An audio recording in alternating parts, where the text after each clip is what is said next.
gain staging. Sounds complicated, but is actually incredibly easy and a super important step if you want your music to sound as good as possible. Let's check it out.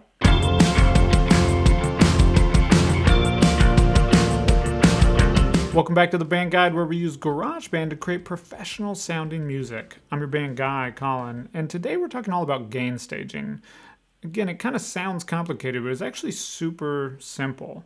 Gain staging is essentially setting the input volume of our individual tracks to sound as good as possible as they move around inside GarageBand. Now, it's important to realize when we're talking about the volume of each individual track, to recognize that there's actually two volumes of every individual track. There's the input volume, or gain, when we're talking about gain staging, and the output volume.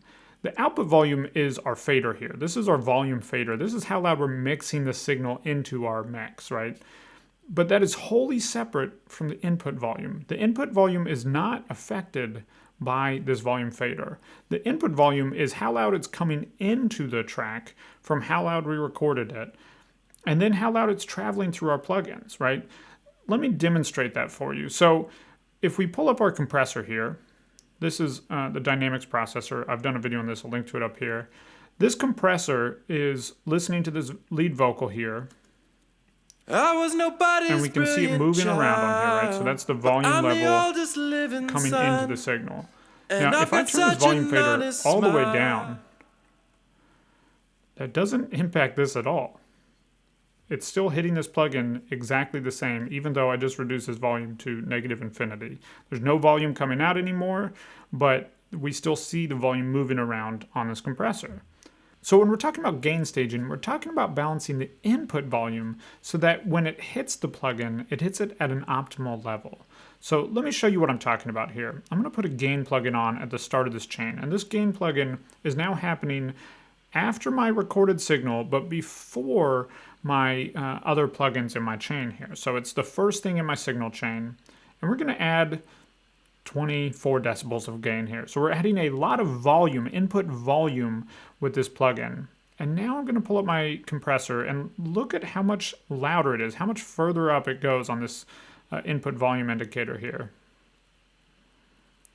If I bypass it, it's way down here. If I turn it back on, you can see it's coming in all the way up here. If I were to raise the threshold on my compressor, you see the volume is all the way up here now.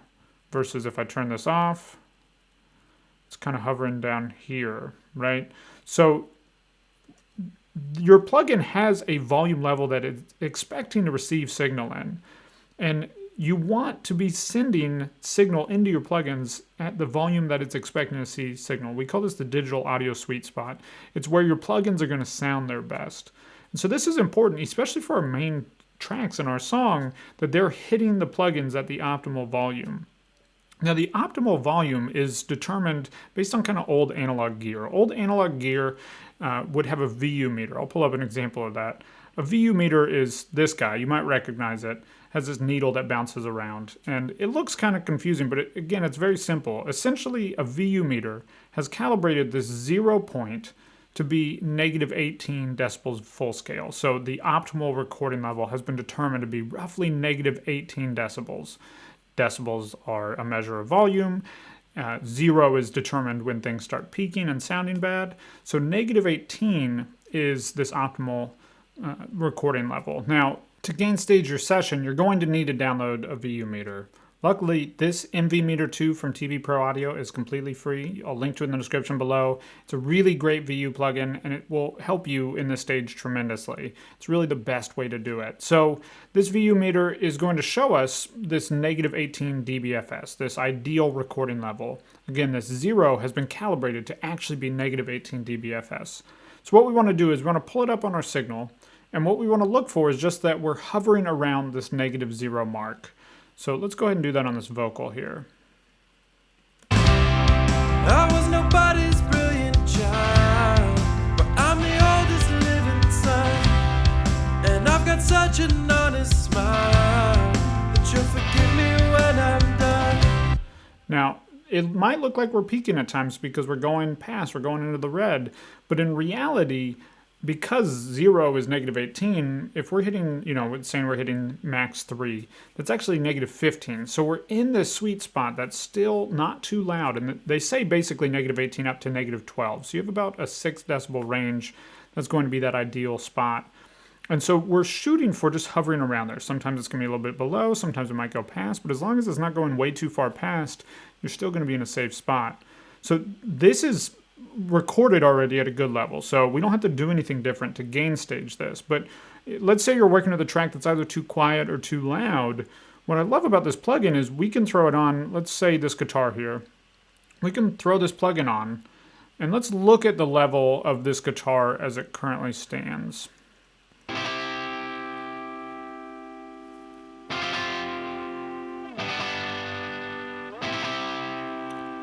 So this guitar is hovering around -2. So we'd want to go ahead and turn this up to about 2 decibels. And then notice this guitar. Let's look back at it and see. Now it's right around 0. It's a little bit below sometimes. It's just above sometimes. Now, you want to be sure to do this kind of at the loudest part in your song for that instrument. So we can look on this guitar.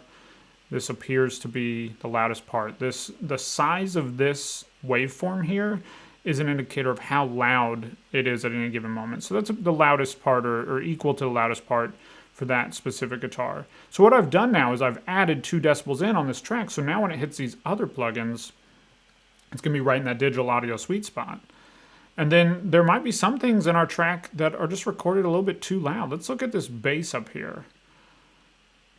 So this bass, if we pull up MV meter 2, is currently,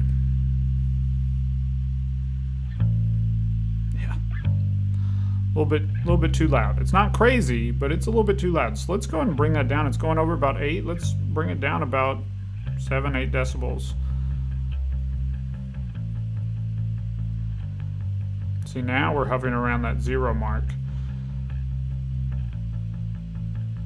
And that's going to be that optimal mark inside our session. So you want to go through and do this for at least the main tracks. I want to stress that you don't necessarily have to do this for every single track in your mix. A good way to think about it is, how important is this source in the mix? How prominent is it going to be? A bass is going to be pretty prominent typically, so we probably want to have that sitting in the sweet spot. We're going to have some EQ, some compression on it, so we want to make sure that it's sitting at the right levels for those plugins. But let's say like I have a tambourine in this song.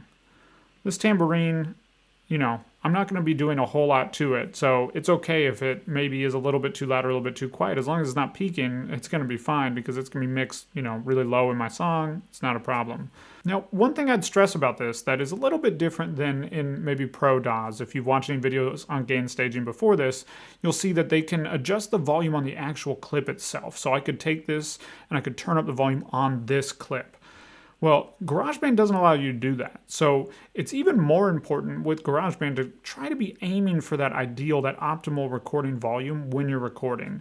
Because even though it doesn't necessarily matter, because you could turn it up after the fact, you can turn it down after the fact, as long as you're not peaking. With this, in GarageBand, there's some tracks in here. Let's say this piano, for example. It's playing right here, but I literally can't see it because I can't turn the clip gain up on this actual clip of audio. So I can't see it because I recorded it too quiet. So it's important to be thinking about this ideally even before you get to the mixing phase, before you get to setting up to mix. If you start thinking about this in the recording phase and record especially your main tracks at a good volume in GarageBand, that's going to help you tremendously, because then you can actually see where things are in your session and you won't have anything that's just way too quiet. Now, there is one caveat when it comes to using a VU meter to gain stage, and that has to do with any really transient heavy sources. So a transient heavy source is anything with those really big spikes in the waveform. So typically a drum, but it could be anything that has like really big spikes. So look at our snare drum here, it has these big spikes compared to a bass, for example, that's a little bit more smooth. So a transient heavy source is going to have a hit that's really loud and then kind of be quiet on either side of that. And a VU meter is actually measuring the volume over a short amount of time. So it's going to be taking an average of that short amount of time, and it might not accurately reflect the loudest points of those individual hits. So let's look at the snare, for example, here. And notice it's hovering around this -10 point. So, we would apply, 10 decibels to bring it up to this roughly -18 dBFS goal that we're going for here. But look at what's happening now. You can hear it's really, really loud, but that's not necessarily the measure. What we see here is that now we're really close to peaking up here. So we're actually very, very loud with this signal, as opposed to in that sweet spot. And that's because it's looking at those transients over an average of time and not looking at how they are exactly. So for really, really transient heavy things, I actually recommend using the peak standard. It's another setting, but all it's looking at is the absolute loudest peak of the audio. So it's instantaneous. When it hits it, how loud is that exact peak of that audio? And so this is going to be calibrated to this being true 0. So we want to stay away from true 0 on this meter. So when we look at the snare now with the peak standard setting on here, we see that we're around -8, somewhere in that range. Now with drums, we don't necessarily need to be around that -18 range. It's safe to be in, let's say, -10 to -6. That's a safe range for drums, and that's still going to sound good going into plugins because they just handle it a little bit differently than a sustained bass note or sustained vocal note or something that averages to that -18. Drums have these big hits and then they kind of die off, so they will be handled a little bit differently by plugins in general. So that's kind of the one big exception is really, really transient heavy sources. You don't necessarily want to be going for that -18 on those sources. You want to be aiming for what sounds right and stay typically on a peak meter 6 or below. So when it comes to gain staging your music, there's really 2 times that you should be thinking about gain staging, and both happen before you start mixing. The first time is when you're recording. If you can be gain staging when you're recording, it's going to save you a lot of time. When you go to mix, you won't have to spend any of this time before you mix gain staging individual tracks. The second time is right before you go to mix. As you're setting up your session to mix it, you should gain stage, especially the main tracks in your song. So again, it's not necessarily important for every little detail, but for the main tracks that are going to be prominent in your song, you probably want to gain stage them to make sure that they're hitting all the plugins and sounding as good as possible. Now, if you made it this far into a video about gain staging, I know you're serious about creating professional sounding music in GarageBand. And gain staging is really important to getting the best sound possible. But ultimately, you need to mix the music. That's where all of this is going to sound as good as possible. You got to mix it. And I want to give you something to help with that. I've put together a 6-step checklist that just walks through the 6 steps that all professional mixes have and how to do them inside GarageBand. It's completely free from the link in the description below, so be sure to grab it.